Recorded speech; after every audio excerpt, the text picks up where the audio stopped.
Muslim nagasunod man gud sa propeta og sugo. Si Kristo wala man at least nga 24 oras 24 sa sulod sa 24 oras ilubong na gayod ang namatay nga Muslim. Oh, sundon na to ang mga propeta. Oh, sige. Dire lang sa mi kay wala pa man pod, napaman pod sila.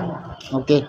Muna igsoon nga sa Islam nga pagtulunan, mao ni matuod nga pagtulunan nga iya sa Dios na amay mabasa. Unya makatarunganon baya pod. Ngano? Igsoon example sa namatay ha. Na wala kay balaod ang Dios unsaon paghipo sa patay? Ha? Wala kay balaod ang Dios sa pamisti unsaon ta magsinina? Wala kay balaod ang Dios. Wala kay balaod ang Dios sa pagkaon unsay atong kaunon.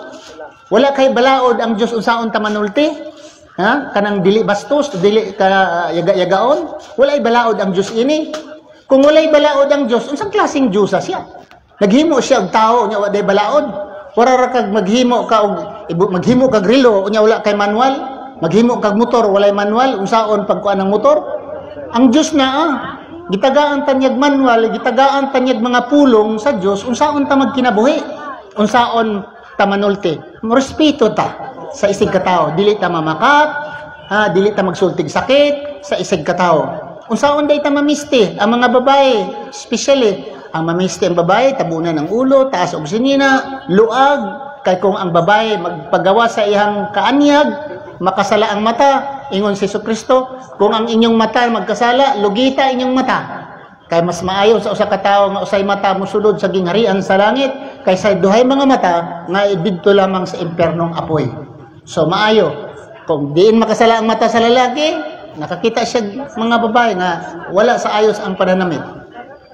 Ang patay, sundon na to si Kristo. Si Kristo namatay siya sa Biblia.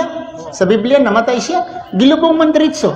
Nya kuanan og panapton, giputos niya gilubong. Nganong dili man nato sundon? Nganong karon balsamaron ang uban gani gisunog kini yan? Isabilita? Apelido? Aranas? Madre iyang iyan pagkamatay gisunog. Pagkasunog gigaling pagud ang buko gipino gihimog abo. Iya tong iyaan. Oh, iyaan niya. Oh, unsa man na nganong gisunog man, nganong gigaling man ang bukog. Ngano dili man ingon ana gitudlo sa Dios ngadto sa mga tao. Oh. Ang gitudlo hinuon ang problema gud sa tao, ang mga Muslimo ining sunod, ang Muslim maoy gi pangutana. Example, ingon ang Dios, dili mo mukaog baboy. Kay ang baboy karumal-dumal. Dautan ang baboy, ayaw ni hikapa ang iyang patay nga lawas ug ayaw ninyo kauna ang baboy kay mahugaw kini. Sino magakaon sa baboy sama sa nagakaon ilaga sila sa adlaw unya sunugon sila sa kalayo. Naman sa Biblia, Isaiah 66 o sa Leviticus 11:7 nasa Biblia. Kami nga ning sunod ini, kami gipangutanan. Ang mga Muslim mag-asawag duha, tulo, upat. Si Moses duhay asawa, si Abraham tuloy asawa, si daghang asawa ang mga propeta. Kami hini gipangutana, nganong daghan mo asawa? Kami unta mangutana, nganong usaray yung asawa? Nya daghan mo kapit. Kinsa man diha, mangutana din ha. Babae, lalaki, bata, tigulang, pwede din mangutana. Tagaan na mo, napatay